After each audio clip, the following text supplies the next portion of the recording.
ये कहानी है एक ऐसे गैंगस्टर की जो कि एक दिन एक हाई स्कूल स्टूडेंट की बॉडी में चला जाता है, जिसके बाद उसे स्कूल में बुलीज का सामना करना पड़ता है और साथ ही उसे एक ऐसी चीज पता चलती है जिससे आज तक वो अनजान था और इससे उसकी पूरी जिंदगी पलट जाती है। दोस्तों, ये कोरियन ड्रामा काफी मजेदार और एक्शन कॉमेडी से भरा है। इस वीडियो को एंड तक जरूर देखिएगा, आपको जरूर मजा आएगा। तो कहानी की शुरुआत होती है एक गैंगस्टर बॉस जांग से, जिसकी जिंदगी एकदम बेहतरीन गुजर रही थी। उसके पास किसी भी चीज की कोई कमी नहीं थी सिवाय एक अच्छी बीवी के। उसकी वाइफ सेयोन जांग से बिल्कुल भी प्यार नहीं करती थी, लेकिन जांग को भी कोई फर्क नहीं पड़ता था क्योंकि उसने बस सेयोन से इसीलिए शादी की थी क्योंकि वो हानहो कंपनी के चेयरमैन की बेटी है। खैर, आज जांग को पता चलता है कि उसके नए प्रोजेक्ट के बीच में एक कारपेंटर की शॉप आ रही है और कारपेंटर अपनी शॉप हटाने से मना कर रहा है। ये बात जानकर जांग अपने सबसे वफादार आदमी मैनचुल को बुलाता है और कहता है कि कुछ आदमियों को लेकर जाओ और उस कारपेंटर की शॉप को वहां से हटवाओ। इधर दूसरी तरफ वो कारपेंटर जोंग पहले ही घबराया हुआ था और तभी मैनचुल यहाँ कई सारे आदमी लेकर आ जाता है। इसके बाद सारे आदमी जोंग की थोड़ी खातिरदारी करते हैं और फिर मैनचुल कहता है कि अगर तूने 3 तक गिनती में खुद साइन नहीं किए तो हम तेरा हाथ काटकर खुद अंगूठा लगवा लेंगे। जोंग भी डरकर अब साइन कर देता है। वहीं रात में जब जांग आराम से खाना खा रहा था तो तभी यहाँ पर यांग नाम का एक और आदमी आ जाता है जो कि किसी भी हाल में जांग से आगे निकलना चाहता था। यहाँ पर जांग यांग की थोड़ी बेइज्जती करता है और अपनी बेइज्जती करवाने के बाद यांग यहाँ से निकल लेता है। अब इसके कुछ समय बाद जांग को कंपनी की तरफ से एक बिल्डिंग मिलती है और इसकी खुशी मनाने के लिए जांग एक रेस्टोरेंट में रामेन खाने आता है, लेकिन असल में उसे रामेन से कोई मतलब नहीं था। वो तो किसी को देखने यहाँ पर आया हुआ था। यहीं पर एक हाई स्कूल का लड़का डोंग भी जांग के आगे बैठकर खाना खा रहा था। अब यहाँ पर जांग रेस्टोरेंट की मालकिन से पूछता है कि 10 साल पहले इस रेस्टोरेंट को एक औरत चलाती थी, अब वो कहाँ पर है। इस पर रेस्टोरेंट की मालकिन कहती है कि वो औरत तो मर गई होगी। ये सुनकर जांग रामेन चखता है जो कि उसे बिल्कुल पसंद नहीं आते और फिर वो पेमेंट करके जाने वाला होता है। तभी उस लड़के डोंग के पास किसी की कॉल आती है और फिर वो जल्दबाजी में यहाँ से जाने लगता है। वो उन लेडी से कहता है कि मेरा वॉलेट कहीं पर खो गया है। ये बात सुनकर वो लेडी कहती है कि बेटा जाओ, ये अंकल है ना, ये भी तुम्हारी तरफ से पैसे दे देंगे। इसके बाद वो लेडी जांग से भी पैसे ले लेती है और कहती है कि इसके बदले में मैं तुम्हें जल्दी ही एक गिफ्ट दूंगी। अब जांग पैसे देकर यहाँ से जाने लगता है, लेकिन कूड़े की गाड़ी की वजह से वो जाम में फंस जाता है और बाहर निकलकर खड़ा होता है। और यहीं पर वो लड़का डोंग भी ऊपर छत की दीवार पर चलता हुआ एक शूज उतारने की कोशिश कर रहा था और तभी अचानक से वो नीचे जांग के ऊपर गिरता है, जिससे जांग वहीं बेहोश हो जाता है। अब इसके बाद जांग को एक हॉस्पिटल में होश आता है। नर्स उसके पास आकर कहती है कि बेटा तुम उठ गए क्या। जांग सोचता है कि ये नर्स मुझे बेटा क्यों बोल रही है। वो नर्स डॉक्टर को बुलाने चली जाती हैं। तभी जांग उठकर बाहर निकल जाता है और एक आदमी दोबारा उससे कहता है कि बेटा तुम उठ गए। जांग सोच रहा था कि ये सभी लोग पागल वागल हो गए क्या, 40 साल के आदमी को ये लोग बेटा बोल रहे हैं। लेकिन तभी उसे एक बड़ा झटका लगता है। वो अपने सामने अपनी बॉडी को देखता है जो कि बेड पर पड़ी हुई थी और वो कोमा में जा चुका था। अब इसके बाद वही कारपेंटर जोंग भी यहाँ पर आ जाता है और जांग को अपना बेटा कहने लगता है और जांग को पता चलता है कि इस वक्त उसकी आत्मा उसी हाई स्कूल के लड़के की बॉडी में आ चुकी है जो कि उसके ऊपर आकर गिरा था। ये सब देखकर जांग हैरान रह जाता है। डॉक्टर को लगता है कि डोंग यानी कि इस लड़के के सर पर गिरने से चोट लगी है, इसीलिए वो थोड़ा सा अजीब बिहेव कर रहा है। यहीं पर कारपेंटर जोंग कहता है कि मेरे बेटे का बोलने का तरीका भी बिल्कुल बदल गया है। वो कहते हैं कि डोंग मैं तुम्हारा डैड हूँ, क्या तुम मुझे नहीं पहचान पा रहे। लेकिन जांग कहता है कि ओए बुड्ढे, अपने हाथ मुझसे दूर रख, मैं तेरा बेटा नहीं हूँ। डॉक्टर कहती हैं कि शायद इसके दिमाग पर चोट लग गई है, ये कुछ समय में खुद ही ठीक हो जाएगा। अब इसके बाद जांग को याद आता है कि वो तो उसी लड़के की बॉडी में आ गया है जो कि रेस्टोरेंट में उससे मिला था और जरूर रेस्टोरेंट की उस औरत ने ही इनकी सोल आपस में स्विच करवाई है। जांग तुरंत ही दोबारा रेस्टोरेंट में जाता है, लेकिन अब वहाँ पर कोई भी रेस्टोरेंट नहीं था और उसकी एक औरत से बहस हो जाती है। वो औरत कह रही थी कि वो रेस्टोरेंट तो यहाँ से सालों पहले हट चुका है, लेकिन जांग उनसे कहता है कि मैंने कल ही यहाँ पर रामेन खाए थे। लेकिन वो औरत जांग को पागल समझती है। यहीं पर जांग की असली बॉडी के कोमा में जाने की खबर सुनकर उसी आदमी यांग को काफी खुशी होती है। इधर जांग अपने घर पहुंचता है और देखता है कि उसकी वाइफ रो रही है। जांग को लगता है कि शायद उसकी वाइफ को जांग के कोमा में जाने से काफी दुख हो रहा होगा, लेकिन असल में वो अपना नेकलेस टूट जाने की वजह से रो रही थी। अब तभी जांग की वाइफ उसे देखकर डर जाती है। जांग कहता है कि मैं तुम्हारा पति हूँ, मैं जांग हूँ, लेकिन उसकी वाइफ को यकीन नहीं होता। वो अलार्म बजाकर एक तलवार उठा लेती है। तभी गार्ड्स यहाँ पर आकर जांग को पुलिस के हवाले कर देते हैं। फिर ऑफिसर जांग से कहता है कि तुम उस घर में क्यों गए थे, क्या तुम वहाँ पर चोरी करने वाले थे। जांग को गुस्सा आ जाता है। वो कहता है कि वो पूरा घर मेरा है, भला मैं अपने घर में चोरी क्यों करूंगा। वो कारपेंटर अपने बेटे डोंग को रोकते हैं और पुलिस को बताते हैं कि इसके सर पर चोट लग गई है, जिससे लगता है कि शायद ये सटिया गया है, आप इसे माफ कर दो। फिर वो उसे लेकर यहाँ से जाने लगते हैं। अब इसके बाद जंग हॉस्पिटल में अपनी बॉडी के ऊपर बार बार गिरने लगता है ताकि वो अपनी असली बॉडी में वापस जा सके।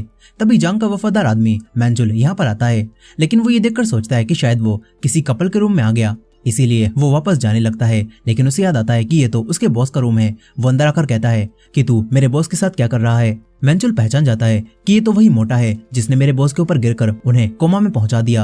अब तभी डॉक्टर यहाँ पर आ जाती हैं। जंग यहाँ से निकल लेता है।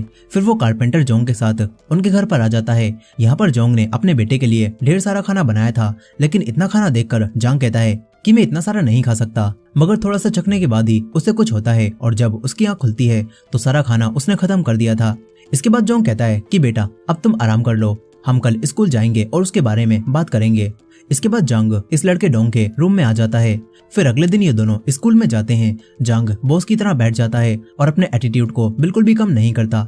फिर इसके बाद जोंग प्रिंसिपल से बात करता है। प्रिंसिपल के साथ साथ पूरे स्कूल में ये बात फैल गई थी कि जिस दिन से डोंग गिरा है, डोंग को उस दिन के बारे में कुछ भी याद नहीं है। कारपेंटर जोंग प्रिंसिपल से कहता है कि मेरा बेटा ऐसा कदम नहीं उठा सकता कि वो खुद बिल्डिंग से कूद जाए, जरूर दूसरे बच्चों ने उसके साथ कुछ किया होगा। लेकिन प्रिंसिपल मना करने लगता है और ये सब सुनकर जंग समझ जाता है कि प्रिंसिपल कुछ छुपा रहा है। वो कारपेंटर को और चिंता करने से मना करता है और फिर इस लड़के डोंग की क्लास में आ जाता है। टीचर सब बच्चों से कहती हैं कि उस एक्सीडेंट की वजह से डोंग अभी तक पूरा ठीक नहीं हुआ है, इसीलिए हर काम में इसकी मदद करते रहना। लेकिन क्लास के कुछ लड़के डोंग के आते ही उसका स्वागत अपनी मिडिल फिंगर से करते हैं। फिर इसके बाद कैंटीन एरिया में कुछ लड़कियां एक लड़की यून को बुली करने लगती हैं। एक लड़की यून के खाने में फैंटा मिला देती है और फिर उसे खाने के लिए कहती है। यून फाइट बैक नहीं करती और उसे खाने लगती है। इसके बाद वो लड़कियां उसका सारा खाना उसके ऊपर ही डाल देती हैं। ये सब देखकर जंग उनसे कहता है कि उसे आराम से लंच करने दो, उसे परेशान क्यों कर रही हो। लेकिन फिर एक लड़का तेवोक उसके पास आकर कहता है कि अबे लूजर, तू ज्यादा नहीं बोल रहा। वो जंग को मारने वाला था, लेकिन एक टीचर आकर इन्हें लड़ने से रोक देते हैं। मगर फिर लंच के बाद वो लड़के दोबारा जंग को रोक लेते हैं। वही लड़का तेवोक कहता है कि लगता है तुझे कुछ याद नहीं है, लेकिन भले ही तेरे चोट लगी हो, मगर तुझे रोज हमारे लिए लंच में बर्गर लाना होगा, नहीं तो तू पिटेगा। लेकिन जंग उल्टा उसके एक थप्पड़ जड़ देता है। इसके बाद जंग दोबारा उसके एक और मारता है और तीसरे में वो लड़का तेवोक भी डरने लगता है। फिर जंग कहता है कि मुझे एक बात बता, इस लड़के डोंग ने यानी कि मैंने तेरे साथ कुछ किया था क्या, जो तू इसे यानी कि मुझे बुली कर रहा है, या फिर ये यानी कि मैं बस एक आसान टारगेट था। ये बात सुनकर तेवोक कहता है कि मोटे, तू बहुत आसान टारगेट था, इसीलिए हम तुझे बुली करते थे। ये सुनकर जंग उसके एक और थप्पड़ जड़ता है और फिर उसके दोस्तों को भी मारकर जाने लगता है। तभी उसे एक और लड़का किमजे दिखता है जो कि इनसे डरकर इनके लिए खाने का सामान लाया था। लेकिन क्योंकि अब उसने इन बुलीज को पीटते हुए देख लिया था, इसीलिए ये लोग उसे बाथरूम में ले जाकर उसे पीटने लगते हैं और कहते हैं कि अगर तूने ये बात किसी को भी बताने की कोशिश की तो तेरी खैर नहीं। ये लोग किमजे की पैंट उतारकर उसकी वीडियो बनाने वाले थे ताकि बाद में किमजे को ब्लैकमेल किया जा सके। तभी पीछे से जांग बाहर निकलता है और जांग इन सभी को अपने पेट की शक्ति से जमीन पर गिरा देता है। इसके बाद वो तेवोक का फोन ले लेता है और देखता है कि इसमें तो इस लड़के यानी कि डोंग की कई सारी फोटोज हैं जिसमें वो बुली हो रहा है। जांग उस लड़के के फिर से एक थप्पड़ जड़ता है और कहता है कि मैं तेरा फोन कुछ समय बाद वापस कर दूंगा। अब इसके बाद वो घर आकर फोन को चेक करता है और जांग को इसमें एक वीडियो मिलती है जिससे उसे पता चलता है कि ये सारे लड़के मिलकर उस दिन डोंग को बुली कर रहे थे। उन्होंने उसी लड़की यून का जूता एंटीना पर लटका दिया था और डोंग को दीवार पर चलते हुए उसे उतारने के लिए कहा था, और यही चीज करते हुए ये लड़का डोंग जांग के ऊपर गिर गया था। जांग को अब सब कुछ पता चल चुका था कि इस लड़के डोंग के साथ क्या हुआ था। वहीं पर तेवोक का बॉस अब उसे और उसके दोस्तों को मारने लगता है क्योंकि तेवोक ने अपने फोन से वो वीडियो डिलीट नहीं की थी। और तभी जांग यहाँ पर आकर उस लड़के को धमकाते हुए कहता है कि मैंने उस वीडियो की एक कॉपी बना ली है, इसीलिए अब मुझसे दूर रहना, नहीं तो तुम्हारे लिए अच्छा नहीं होगा। ये बोलकर जांग उसी लड़के किमजे के साथ जाने लगता है। वहीं दूसरी तरफ जांग की वाइफ अपने पति के कोमा में जाने का फायदा उठा रही थी। तभी यांग इन दोनों के सामने आ जाता है। यांग इन दोनों से कहता है कि मैंने तुम्हारी फोटोज ले ली हैं जिसमें तुम दोनों साथ थे, और अब मैं ये फोटोज चेयरमैन हान को भेजने वाला हूँ। जांग की वाइफ कहती है कि डायरेक्ट मुद्दे पर आ, आखिर तू क्या चाहता है। इधर दूसरी तरफ जांग अब दोबारा हॉस्पिटल में अपनी बॉडी के पास आ जाता है जहां उसका वफादार आदमी मैंचुल उसके पास बैठा हुआ था। वो दोबारा जांग को देखकर कहता है कि अबे मोटे, मैंने तुझसे कहा था ना, दोबारा मेरे बॉस के आसपास भी मत भटकियो। जांग ये सुनकर उसके अखरोट चटकाता है और फिर उसे बताने लगता है कि मैं ही तेरा बॉस हूँ। वो मैंचुल को कई सारी बातें बताता है जो कि सिर्फ जांग को पता हो सकती थी। इससे अब मैंचुल को भी यकीन आ जाता है कि ये मोटा ही उसका बॉस है। फिर अपनी भूख मिटाते हुए जांग मेंचुल से पूछता है कि आखिर तुम मेरी बॉडी के आसपास क्यों थे। इस पर मेंचुल बताता है कि एक रूमर फैली हुई है कि वो आदमी यांग आपको हॉस्पिटल में मरवाना चाहता है, इसीलिए मैं आपकी बॉडी की रक्षा कर रहा था। अब इसके बाद अगले दिन स्कूल में जांग से एक लड़की टकरा जाती है। वो तेजी में कहीं पर जा रही थी और वो अपना टेडी बेयर नीचे गिरा देती है। जांग उसके पीछे जाता है और उसका टेडी बेयर उसे वापस करता है। ये वही लड़की योन होती है।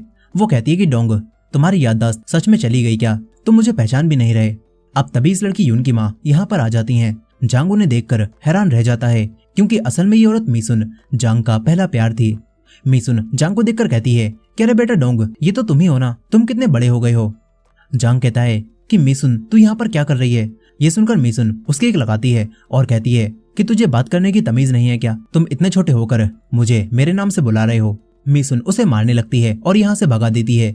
फिर जांग अपने और मीसुन के पुराने पलों को याद करने लगता है और सोचता है कि मीसुन अगर यून की माँ है तो उसका बाप कौन है। फिर वो स्कूल के दौरान यून के कुछ बाल तोड़ लेता है और डीएनए टेस्ट से उसे पता चलता है कि यून उसकी ही बेटी है जिसे स्कूल में बुली किया जाता है। ये सब जानकर अब उसे गुस्सा आने लगता है। अगले दिन स्कूल में वही लड़कियां दोबारा से उसकी बेटी यून को परेशान करने लगती हैं और कहती हैं कि तूने ही हमारी लिपस्टिक चुराई है ना।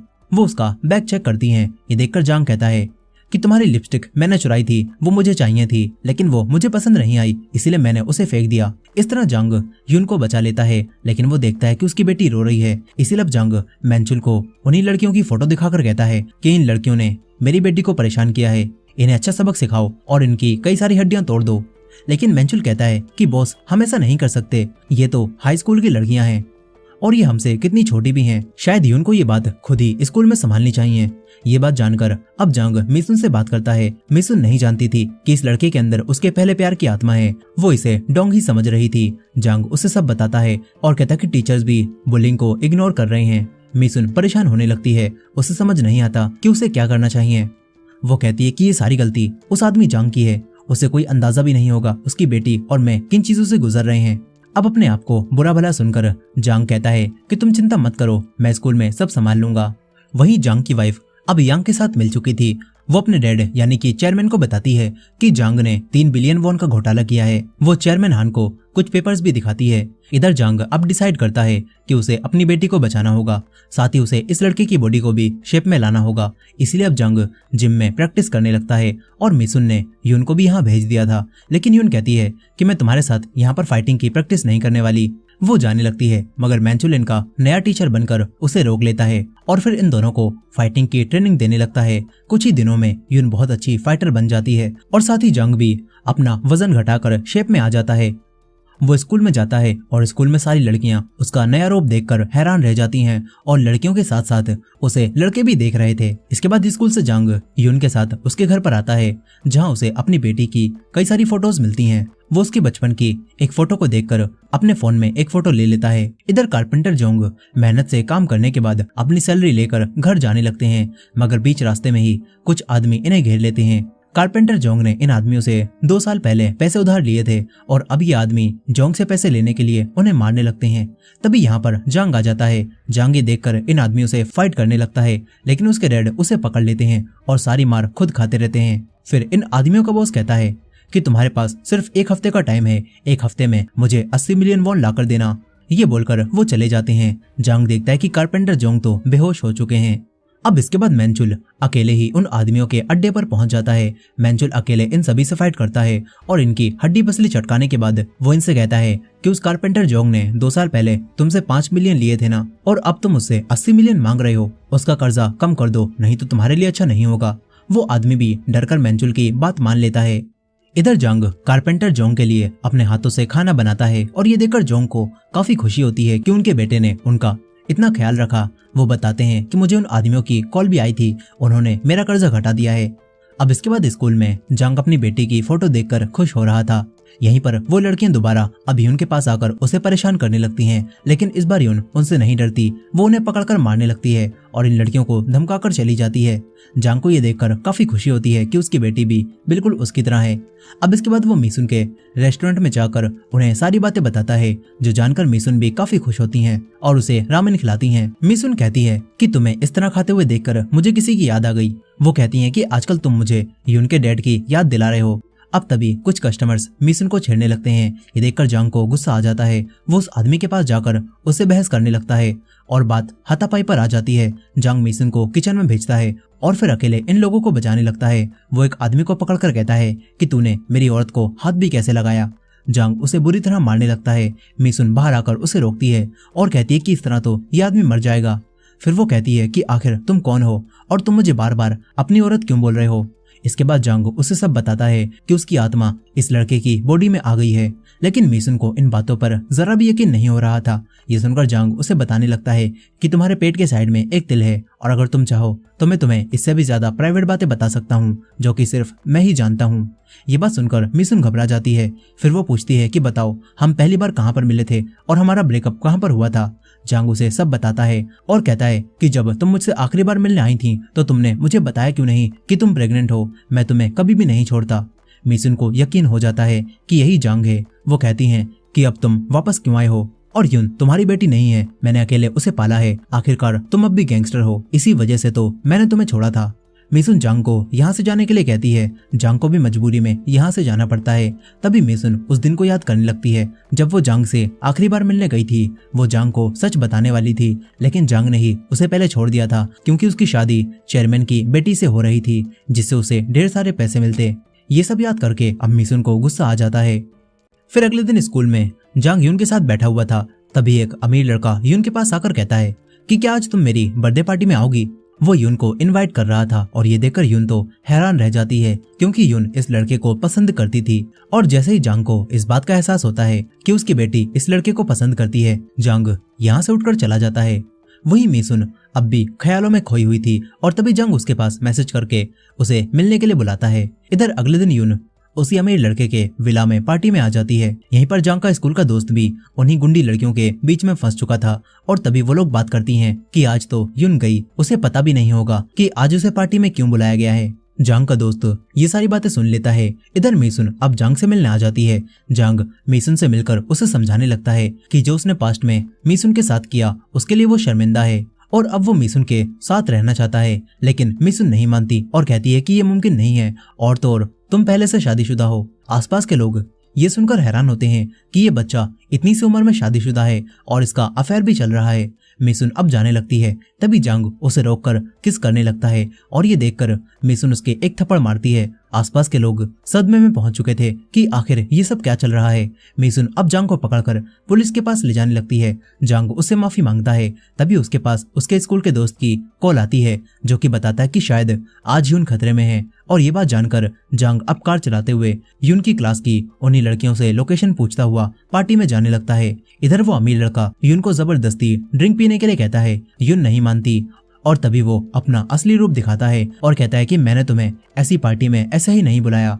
वो यून के ऊपर ड्रिंक डाल देता है। कुछ समय बाद जांग भी यहाँ पहुंच जाता है। वो बाहर खड़े हुए गार्ड्स को मारता है और फिर अंदर आकर यून को ढूंढने लगता है। कुछ लड़के यून को छेड़ रहे थे। जांग उसे लेकर जाने लगता है, लेकिन वो लड़के बीच में आ जाते हैं। जांग एक लड़के की गर्दन को तोड़ता है और बाकी लड़कों से फाइट करने लगता है। देखते ही देखते वो सबको मारकर ढेर कर देता है। एक लड़का फाइटिंग में थोड़ा बेहतर था, लेकिन 3-4 पंच खाने के बाद वो भी गिर जाता है। उन्हीं गुंडी लड़कियों में से एक लड़की ये देखकर जांग पर फिदा हो जाती है। इधर यून अब उस अमीर लड़के से अपने आप को छुड़ाती है और उसके अखरोट चटकाकर पूल में फेंक देती है। इसके बाद दोनों यहाँ से चले जाते हैं। अब अगले दिन मैंचल जांग की असली बॉडी को देखने जा रहा था तो कुछ आदमी उसे बाहर ही रोक लेते हैं और कहते हैं कि चेयरमैन का ऑर्डर है, कोई भी जांग से नहीं मिल सकता। इसके बाद मैंचुल जांग को आकर सब कुछ बताता है कि तुम्हें तुम्हारी वाइफ ने यांग के साथ मिलकर झूठे इल्जाम में फंसा दिया है और अब चेयरमैन सोचते हैं कि तुमने 3 बिलियन वॉन का घोटाला किया है और जब तुम भाग रहे थे तभी तुम्हारा एक्सीडेंट हो गया। जांग सोचता है कि अब उसे क्या करना चाहिए। इसके बाद मैंचुल जांग के कहने पर चेयरमैन को एक लेटर पहुंचाता है। इधर जांग दोबारा मिनसुन के पास आकर पूछता है कि यून कैसी है। मिनसुन कहती है कि अगर तुम्हें सच में यून की चिंता है तो यहाँ से चले जाओ। जांग जाने लगता है। तभी उसके सामने वही लड़की आ जाती है। वो पूछती है कि क्या तुम और यून एक दूसरे को डेट कर रहे हो। जांग गुस्से में मना करता है और ये सुनकर वो लड़की जांग से कहती है कि फिर तुम मेरे बॉयफ्रेंड बन जाओ, लेकिन जांग मना करता है। वो लड़की जांग को एक बॉक्स देकर यहाँ से चली जाती है। तभी यून यहाँ पर आ जाती है। वो ये देखकर कहती है कि क्या तुम उस लड़की को डेट करोगे, लेकिन जांग मना कर देता है। इस पर यून कहती है तो फिर तुम मेरे बॉयफ्रेंड बन जाओ। जांग गुस्से में मना करता है और यहाँ से जाने लगता है। अब इसके बाद यून अपनी मॉम मिसुन को बताती है कि वो डोंग को अपना बॉयफ्रेंड बनाना चाहती है। मिसुन ये सुनकर गुस्सा और हैरान होती है क्योंकि वो जानती थी कि डोंग असल में यून के डैड हैं। मिसुन कहती है कि तुम उससे दूर रहना। अब इसके बाद अगले दिन मिसुन जांग को स्कूल से ही पकड़ लेती है और कहती है कि तुम ऐसा क्या कर रहे हो जो तुम्हारी बेटी अब तुम्हें ही अपना बॉयफ्रेंड बनाना चाहती है। जांग कहता है कि मैं बस उसका दोस्त बनना चाहता था। मिसुन जांग से कहती है कि तुम यहाँ से चले जाओ और हमारी जिंदगी में कभी वापस मत आना। हम फिर से कभी भी एक नहीं हो सकते क्योंकि तुम पहले से शादीशुदा हो। अब तभी यून यहाँ पर आ जाती है और कहती है कि कौन शादीशुदा है। यहाँ बिना सोचे समझे जांग यून से कहता है कि मैं तुम्हारी माँ को पसंद करता हूँ। यून ये सुनकर हैरान रह जाती है। उसे लगता है कि उसकी माँ ने उससे उसका प्यार छीन लिया। यून गुस्सा होकर यहाँ से भाग जाती है। मिसुन अब जांग पर गुस्सा होने लगती है और कहती है कि तुमने वो बात क्यों कही। इधर यांग गार्ड्स को मारता है और जांग की बॉडी के पास आ जाता है। वो जांग को मारने आया था लेकिन तभी जांग को होश आ जाता है। वो कहता है कि अंकल आपकी जिप खुली हुई है। उसे होश में देखकर यांग खुद बेहोश हो जाता है। अब इसके बाद जांग डोंग के घर पर आ जाता है और कारपेंटर जोंग को अपना डैड कहने लगता है। यहाँ पर हमें पता चलता है कि उस हाई स्कूल के लड़के डोंग की आत्मा जांग की बॉडी में आ गई है, लेकिन उसके डैड के लिए वो एक आदमी था। वो डरने लगते हैं। डोंग खुद भी रो रहा था। तभी जांग यहाँ पर आ जाता है। वो समझ जाता है कि उसकी बॉडी में अब वही लड़का आ चुका है। डोंग भी सब कुछ समझ जाता है और ये देखकर वो घबराता है। तभी जांग उसके एक मारकर उसे शांत कराता है और फिर जांग कारपेंटर जोंग को सब समझाने लगता है। शुरुआत में उसे बिल्कुल भी यकीन नहीं होता, लेकिन कुछ समय बाद वो समझ जाता है कि ये दोनों सच बोल रहे हैं। अब इसके बाद जांग डोंग से कहता है कि ओए लड़के, तू यून को पसंद करता है ना? अगर तू मेरी मदद करेगा तो तू उसके करीब हो सकता है।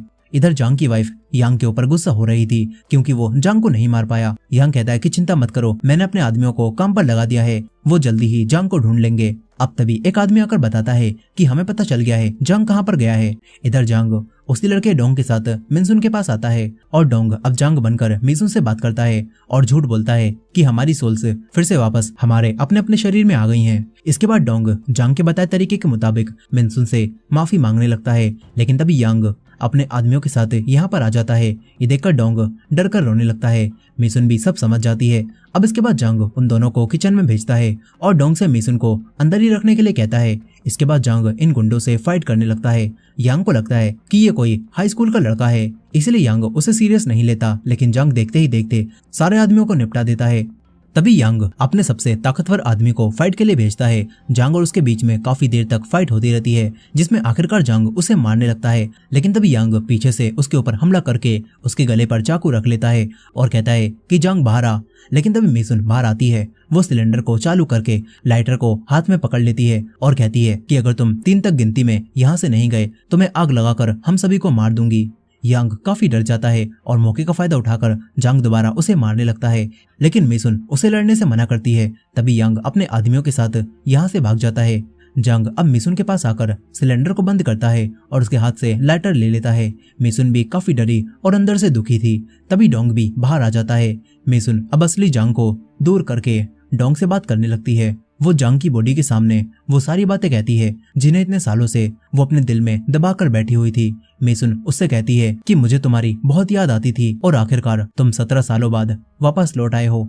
मिसुन उसे गले लगा लेती है। जांग भी समझ जाता है कि मिसुन आज भी उससे प्यार करती है।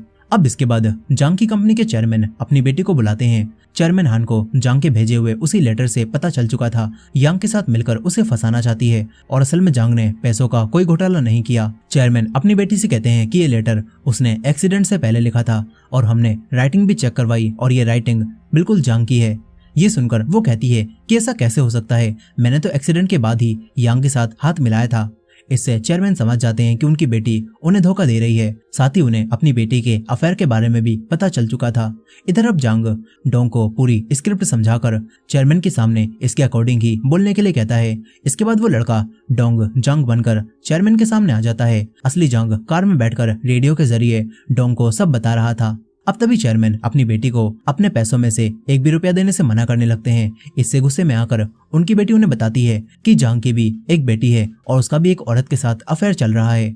ये बात सुनकर चेयरमैन जांग से इस बारे में पूछते हैं। असली जांग उसे इंस्ट्रक्शन दे रहा था, लेकिन ग्लिच की वजह से उसे कुछ भी सुनाई नहीं देता और डोंग चेयरमैन से कह देता है कि हाँ ये सच है, उसकी एक बेटी है, लेकिन ये बात उसे एक्सीडेंट के बाद ही पता चली है। डोंग कहता है कि अगर आप मुझे मेरी फैमिली के साथ रहने की वजह से कंपनी से निकाल कर 1 रुपया भी नहीं दोगे तो तब भी मुझे ये मंजूर है।